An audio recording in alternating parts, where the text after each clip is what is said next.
السلام عليكم ورحمة الله وبركاته. ازيكم يا جماعة؟ من ايه؟ يا رب تكونوا بخير. وحشتونا جدا جدا جدا، احلى واجمل مشاهدين في الدنيا. قبل اي حاجة طبعا احب اشكر كل الناس اللي دخلوا جداد عندنا في القناة وشرفونا باشتراكاتهم الجميلة اللي دايما كده بتسعد قلوبنا، ويا رب دايما كده نكون عند حسن ظن حضراتكم وقد الثقة الغالية اللي انتوا بتدوها لنا. بحب افكر حضراتكم دايما ان احنا بنستنى منكم الدعم باللايك والاشتراك في القناة وتفعيل زر الجرس عشان يجيلكم كل جديد من فيديوهاتنا ان شاء الله. وكمان بنستنى منكم تكتبوا لنا في تعليقاتكم الجميلة اللي بتسعد قلوبنا ارائكم طبعا اللي بتهمنا واللي بتاجي على راسنا من فوق في الوصفات اللي احنا بنعملها وبننزلها عندنا على القناه. وكمان تقترحوا علينا اسامي وصفات جديده نقدر نطبقها سوا مع بعض بطريقه سهله واقتصاديه وبسيطه وفي متناول الجميع باذن الله. تعالوا بقى النهارده مع بعض نعمل طبق مصري اصيل.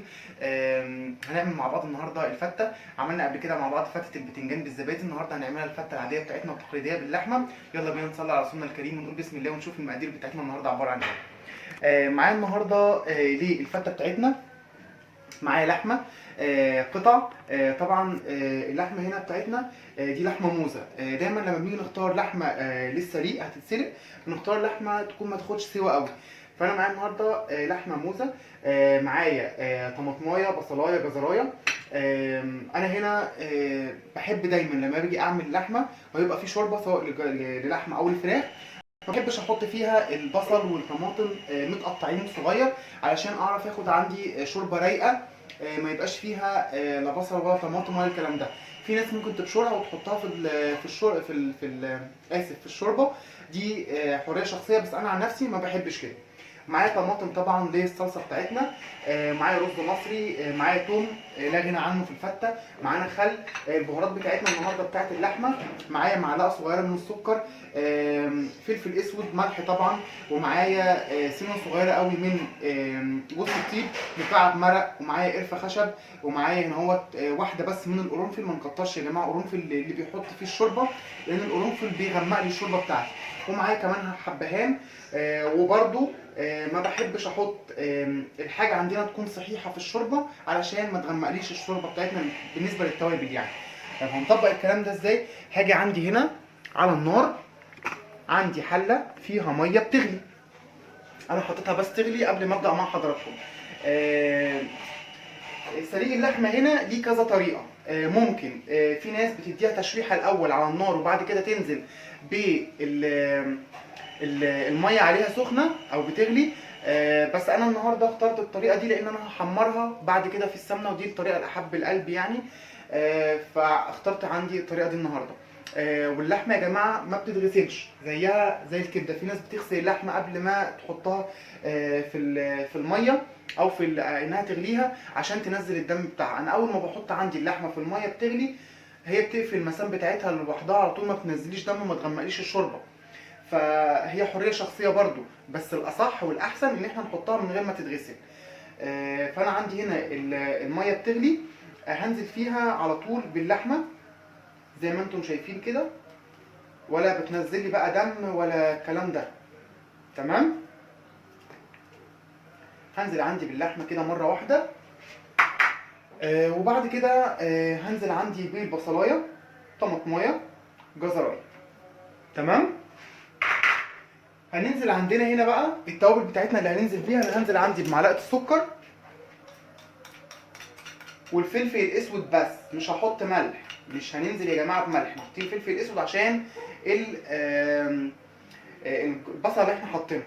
وكمان هنزل بواحده بس من الحبهان، وهنزل بسنه صغيره قوي من جوز الطيب، ومكعب القرفه. مش هحطها دلوقتي عشان برضه هي من الحاجات اللي بتغمق لنا الشوربه بتاعتنا بس. وهقليها، هديها تقليبه وهسيبها لحد ما تغلي بقى. واول ما تغلي عندنا هنهدي عليها النار على نار متوسطه يعني لحد ما تستوي معانا خالص.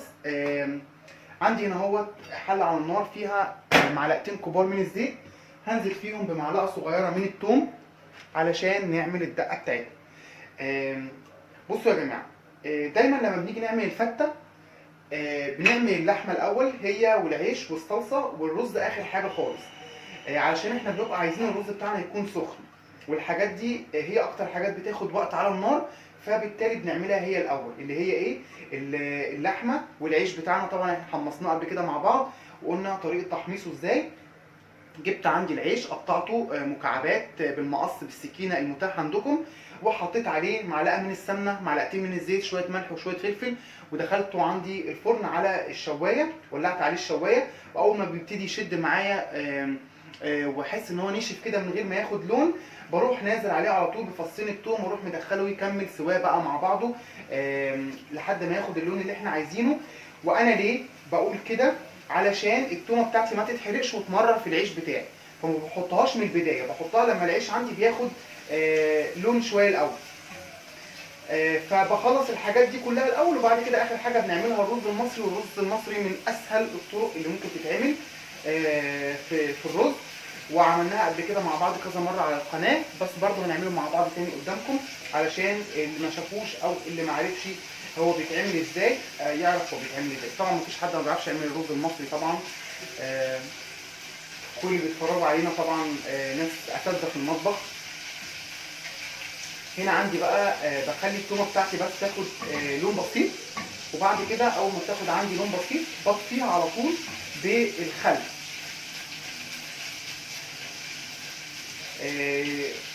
ليه ما بحطش الخل بعد ما انزل بالطماطم؟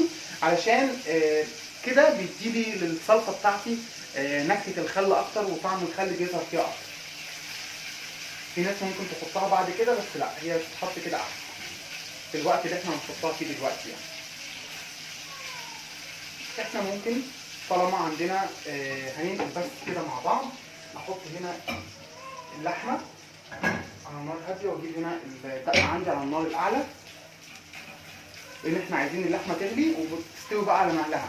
عايز اقول لحضراتكم حاجه، اللحوم والفراخ عشان اخد منها سوا مظبوط وتسويه مظبوطه اهدي عليها النار علشان تستوي معايا براحتها. لكن طول ما انا معلي على سواء كانت بقى فراخ او لحمه ما بتستويش معايا على طول، وبحس ان هي بتطلع عندي اللحمه تحس ان هي ناشفه ومش طبيعيه. هنزل عندي دلوقتي بالخل زي ما انتم شايفين كده، نص دي الثوم. مش عايز اقول لكم بقى الريحه عامله ازاي، طبعا انتوا عارفين ريحه الفته بتبقى عامله ازاي، بتدي ريحه في البيت فظيعه. هنزل بقى دلوقتي عندي بالطماطم. الطماطم بتاعتنا الكميه على حسب ما انتوا عايزين، وانا من نوع الناس اللي ما بحبش اصفي الطماطم بتاعت الفته. انتوا عايزين تصفوها دي حاجه ترجع لكم، انا بحبها تبقى قشرها او ما بصفهاش عشان تديني قوام حلو للصلصه بتاعتي. طبعا التوابل بتاعتها ملح وفلفل اسود بس، ما بحطش اي حاجه تانيه. ومش هنزل بيها دلوقتي. انتوا عارفين طبعا ان انا ما بنزلش بالبهارات، اللي متابعيني عارفين ان انا ما بنزلش بالبهارات في اي تسبيكه على طول في الاول، بحطها في الاخر دايما. هفصل مع حضراتكم لحد ما يوصلوا معانا لدرجه السوا اللي احنا عايزينها، ونرجع مع بعض نعمل الرز ونشوف هنعمله ازاي. خليكم معايا. ورجعت لكم تاني يا جماعه بعد ما الطماطم بتاعتنا خلاص اتسبكت، الصلصه بتاعتنا خلاص اتسبكت، واللحمه بتاعتنا هنا شغاله. انا بس فاتني اقول لحضراتكم ان انا حطيت مع البهارات اللي احنا حطيناها ورق لورا، فلو موجود حطوا منه، بيدي طعم حلو جدا اللحمه بتاعتنا. هي شغاله بتغلي عندي دلوقتي. هنزل بقى عندي بعود القرفه وواحده القرنفل وواحده الحبهان الثانيه، والباقي عندنا من جوز الطيب، وكمان هنزل بمكعب الملح. بس طبعا مش هحط لحمه، مش هحط ملح. هي دلوقتي دخلت عندنا في السوا بنسبه 50%. تمام. الصلصه بتاعتنا دلوقتي بقى هبتدي ان انا ازود عليها الميه. اتسبكت اهي تماما ونشفت خالص من الميه اللي فيها. هنزل عندنا بكوبايه متوسطه من الميه، مش كتير يعني. وهحط عندي بقى ايه التوابل بتاعتنا. هحط فلفل اسود، وهحط كمان ملح. هي بتتبل عندنا بالفلفل الاسود والملح بس، مش بنحط بقى كمون ولا الكلام ده، هي ملح وفلفل اسود. طبعا مش محتاجين ان احنا نحط مكعب مرق ولا الكلام ده كله. وهديها هنا كده عندي تقليبه، هقلبها كده، وما بنزودش الميه عشان احنا عايزين القوام بتاعها يكون سميك شويه مش خفيف. وهسيبها بقى تغلي غلوه واحده او غلوتين بعد ما زودنا الميه، وهطفي عليها خلاص النار. وكده يبقى عندنا الصلصه بتاعت الفته بتاعتنا خلصت. طبعا اللحمه عندنا شغاله. هفصل بقى مع حضراتكم ونرجع نشوف هنعمل رز مع بعض ازاي. خليكم معايا. ورجعت لكم تاني يا جماعه بعد ما خلاص اللحمه بتاعتنا دخلت في السوا تقريبا بنسبه 80%. هنعمل بقى مع بعض رز. في الوقت ده بقى ممكن نعمل الرز المصري بتاعنا. هنعمله رز ابيض عادي. حطيت حله على النار، حطيت فيها ماده دهنيه زيت وسمنه، معلقه كبيره من السمنه، 3 معالق كبار من الزيت، وسبتهم على النار عندي يسخنوا. اول ما سخنوا عندي بالطريقه دي هنزل عندي بالرز على طول. الرز بتاعنا نضيف مش محتاج ان انا اغسله.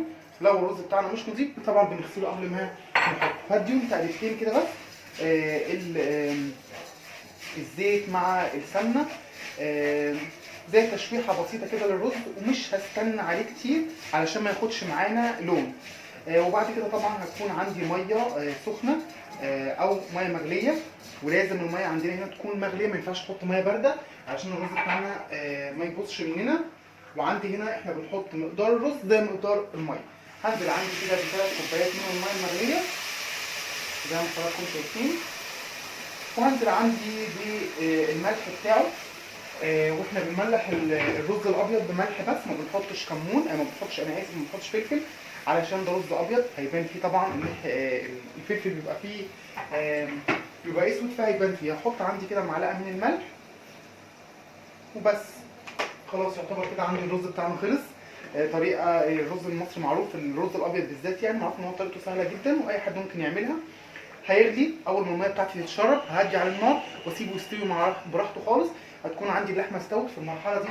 اسف بس نسيت اقول لحضراتكم ان احنا هنحط بقى الملح بتاعنا. خلاص اللحمه بتاعتنا خلاص استوت، فبالتالي في المرحله دي احط الملح بقى وانا مطمن. خلاص كده بس هفصل مع حضراتكم لحد ما الرز يستوي ونرجع نشوف بقى نقدم الفته بتاعتنا ازاي. خليكم معانا. ورجعت لكم تاني يا جماعه بعد ما خلاص الاكل بتاعنا كله استوى. ده العيش اهوت. طبعا بعد ما حمصته حطيته في الطاجن البايركس دوت زي ما انتم شايفين كده، او اي حاجه بقى انتوا عايزين تقدموا فيها، عايزين تقدموها في اطباق كل طبق لوحده، دي حاجه ترجع لكم. العيش يا جماعه الفته بيبقى دايما عيش بلدي، ممكن نعمل بلدي وممكن نعمل شامي، بس الاحسن والاطعم والاحلى البلدي، فخليكم في البلدي. اللحمه عندي بعد ما استوت جبت طاسه فيها معلقه واحده بس من السمنه صغيره جدا مش كتيره، ورحت منازل فيها باللحمه بتاعتنا وحطيت عليها رشه فلفل اسود وحمرتها عندي بالطريقه دي، ودي بتدي طعم خطير للحمه. تمام، ده كده بالنسبه للحمه بتاعتنا. الرز بتاعنا طبعا استوى. هنبتدي بقى دلوقتي نحط الرز على العيش. نجيب بس عندنا كده حاجه نحط بيها الصلصه. هنزل عندي كده بقى بالرز. انا اسف نسيت، قبل ما احط الرز بس ثانيه واحده كده عشان العيش بتاعنا يبقى سنه طري، لان العيش طبعا ناشف جدا، فممكن نحط له بقى ايه، معلقه من شوربه اللحمه.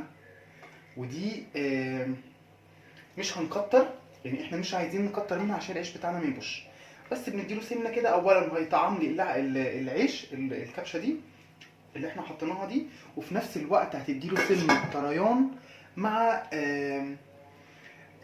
قرمشه، هتدينا تست حلو قوي للعيش بتاعنا. هنزل بقى عندي كده بالرز والعيش.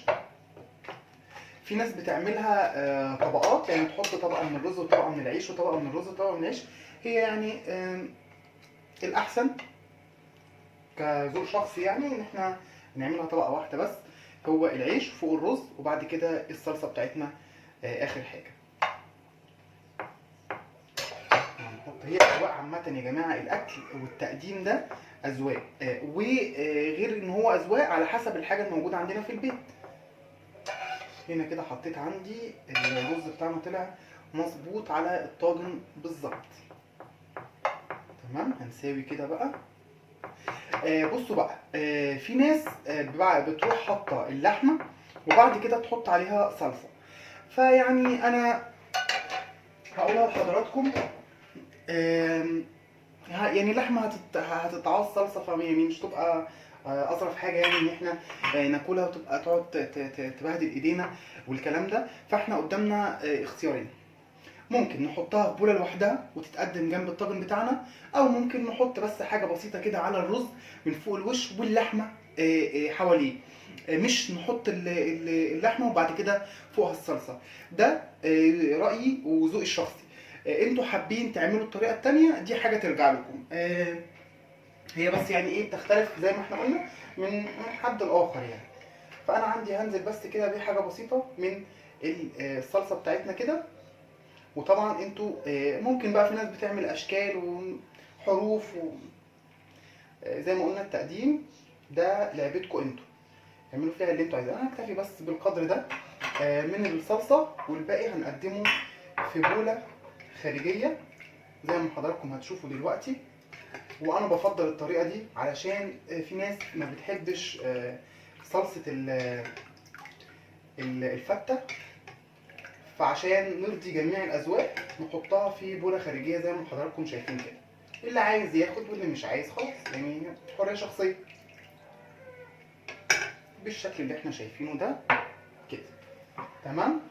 قطع اللحمه بقى بتاعتنا هننزل بيها فوق الفته عندنا بالطريقه دي كده، زي ما انتوا عايزين بقى تقدموا. عايزين تحطوا زي ما احنا قلنا فوق اللحمه بتاعتنا دايبه يا جماعه من السوا. شوفوا اعملوا سووها بالطريقه دي هتعجبكم جدا باذن الله. وده كده شكل الفته بتاعتنا اهو، بنقدمها بالطريقه دي. اتمنى اكون وصلت المعلومه، واتمنى كده الفيديو بتاع النهارده يكون خفيف على قلوبكم، واتمنى ان انتوا تجربوها. واستنى بقى تكتبوا في كومنتاتكم الجميله رايكم طبعا فيها، وجربتوها ولا لا، وعجبتكم ولا لا. وما تنسوناش بالدعم باللايك والاشتراك في القناه وتفعيل زر الجرس عشان يجيلكم كل جديد من فيديوهاتنا. اشوفكم في فيديو جديد في حفظ الله، مع السلامه.